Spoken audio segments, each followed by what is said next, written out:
So today is the last Sunday in February, Black History Month. Next Sunday will be the first Sunday of March, Women's History Month, at least now. Because there's a political movement in our country to minimize or even erase these histories from the official one of this nation. As if our citizens cannot grasp the full truth and its complexity, as if our children are too fragile to carry stories of injustice with stories of triumph. Such a one-dimensional whitewashing of history destroys rather than enhances our resilience, the resilience of the human spirit and of our country. If we cannot bear stories of sorrow as well as joy, of failure as well as triumph, and wrong as well as right, then our moral and spiritual health is stunted. And it is not how a healthy nation grows freer or stronger or more just. And to be honest, this has been true in our Unitarian Universalist history as well. As a lifelong UU, I grew up hearing about William Ellery Channing and Ralph Waldo Emerson, Henry David Thoreau, Theodore Parker, and Hosea Ballou. Later, after the women and religion movement of the 1970s, I learned about Olympia Brown and Clara Barton and Jane Addams and Margaret Sanger. After reading Black Pioneers in a White Denomination, I encountered the stories of African American Unitarian and Universalist ministers Egbert Ethelred Brown and Joseph Jordan. But still absent were the stories of Unitarian and Universalist women of color. Given our historic commitment to abolitionist and feminist causes, that absence is striking. Did Unitarianism and Universalism not attract women of color? The answer, as always, like history, is complicated. Yes and no. Our current UUA president, the Reverend Dr. Sophia Betancourt, is the first woman of color in this role, and that reflects how far we have come. But our history, and therefore our present, are not free of institutional racism and misogyny. And only more recently have UU historians begun recovering the voices and experiences of women in color within our traditions. In 2018, I gave a sermon on Frances Ellen Watkins Harper, having come across her story as recounted by the Reverend Dr. Kayima Rahman in Darkening the Doorways, Black Trailblazers and Missed Opportunities in Unitarian Universalism.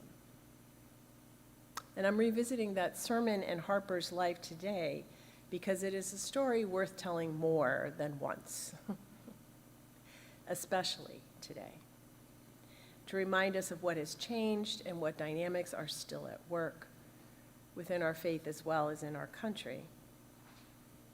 So here is the story of Frances Ellen Harper Watkins. She was born September 24th, 1825, to free Black parents in the slave state of Maryland. By age 3, she was an orphan, and she came into the custody of her uncle, William Watkins, who was an abolitionist, a writer, and an orator, and the founder and director of the Academy for Negroes in Baltimore. So under his care, she was able to attend his school and receive a very robust education, especially for an African American girl. However, at the age of 13, she had to work. She had to stop going to school, she had to work, and she became a seamstress and a housekeeper for a bookstore owner in Baltimore. He gave her access to his library, and she began to do writing of her own. And in 1846, she published her first book, Forest Leaves, a collection of poems. She was a prolific writer of poetry and fiction and nonfiction. She was also a gifted speaker and was the first Black woman able to earn a living from her writing and her lectures. In 1860, she married Fenton Harper and raised a family with the 3 children from his previous marriage and their daughter, Mary. But in 1866, Fenton died, leaving the family destitute. As a Black woman, Harper had none of the protections granted to either Black men or white women. All her assets were seized and sold at auction. She had to send her stepchildren to her husband's family and her daughter to her relatives, while she embarked on a long and difficult 4-year lecture tour throughout the South. She had to travel at her own expense, living on the sales of her poetry books and what she could raise from the audience collections at her public lectures. Still, she refused to charge any Black listeners who came to her talks, wanting to ensure that they could attend. Harper devoted her life to abolition, to women's suffrage, to temperance, literacy, and children's rights, very much like Jane Addams and Susan B. Anthony and other Unitarian and Universalist heroines.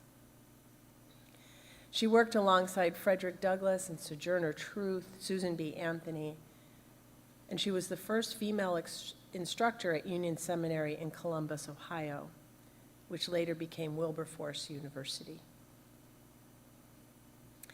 Harper used her poetry and writing to give voice to the realities of life for Blacks in America, particularly Black women. And she challenged the false construct of race and exposed the moral contradictions of slavery, which I guess we've recently been told was a good thing, but what do I know? She was the first author to write specifically for a Black audience while also sharing the stories with whites. According to Rahman, Harper focused on the experience of Blacks in slavery, a people struggling to survive while at the same time grappling with issues of social identity. Often she wrote about characters who learned of mixed heritage and were forced to choose along racial lines because of prevailing social norms.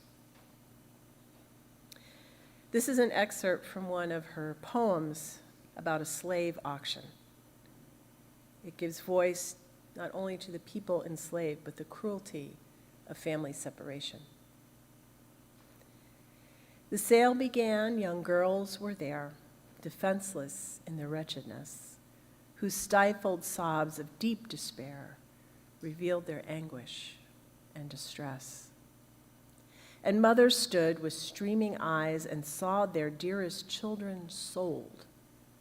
Unheeded rose their bitter cries, while tyrants bartered them for gold. Ye who have laid your loved to rest and wept above their lifeless clay, know not the anguish of that breast whose loved are rudely torn away.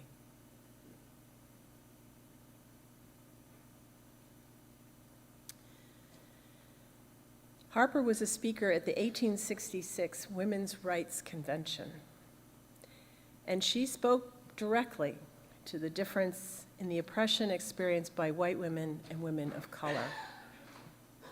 While white women were idealized as fragile and unable to think for themselves, Black women were exploited and denied protection and had to work twice as hard for less.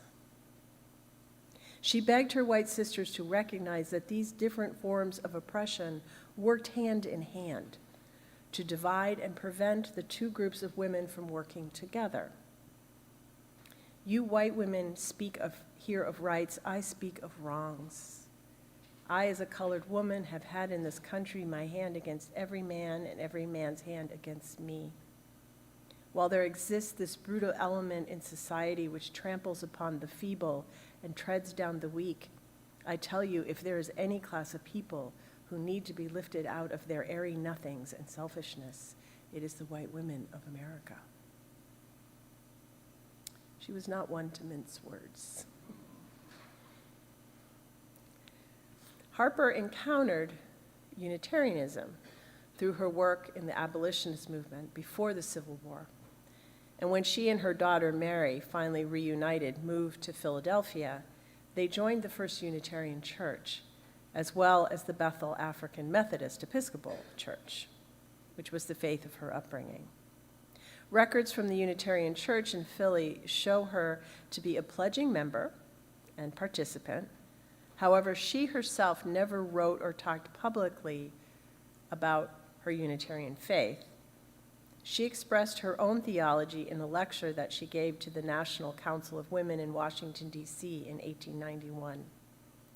What I ask of American Christianity is not to show us more creeds, but more of Christ. Not more rites and ceremonies, but more religion, glowing with love and replete with life. While politicians may stumble on the barren mountains of fretful controversy and ask in strange bewilderment, what shall we do with the weaker races? I hold that Jesus Christ answered that question nearly 2,000 years ago. Whatsoever ye would that men should do to you, do even so to them.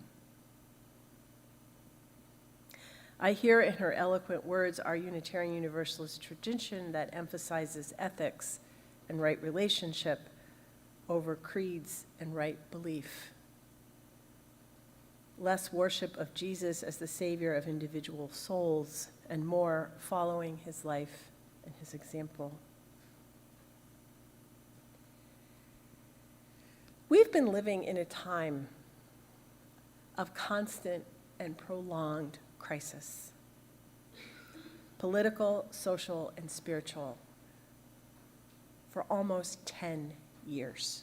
When you think about it, it's been 10 years. The intensity rises and falls, but the underlying anxiety and the fear and the uncertainty are always there. And through social media, we are inundated with constant, instant analysis. Everybody trying to find the ending to a story that we're still only in the middle of. I hope we're in the middle of it. I hope we're not still in the beginning, which sometimes I'm really worried.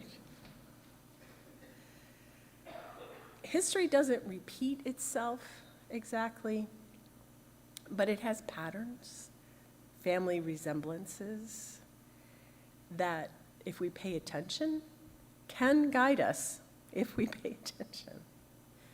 So Harper's story reminds us of two things. First, while stories can be lost, they can also be found again. They survive in fragments and in archives and between the lines of things. And for people like Kiyama Raman, who are willing to do the work and look beneath the surface and piece together the whisper of ancestors, they can rebuild them. At a time when hard-won histories are again being denied or diminished, it is essential that we keep uncovering and we keep searching and we keep lifting them up, because it is through us that they find a way to rise. Secondly, to remember what Harper said, that we are indeed one bundle of humanity, that we belong to each other. You oppressed us down for 2 centuries, and in doing so, you crippled the moral strength and paralyzed the spiritual energies of the white men of the country, she wrote. When the hands of the blacks were fettered, white men were deprived of the liberty of speech and the freedom of the press. Society cannot afford to neglect the enlightenment of any class of its members. Family resemblances, yes. Resilience is not built on denial, on whitewashing. It's built on truth and facing truth.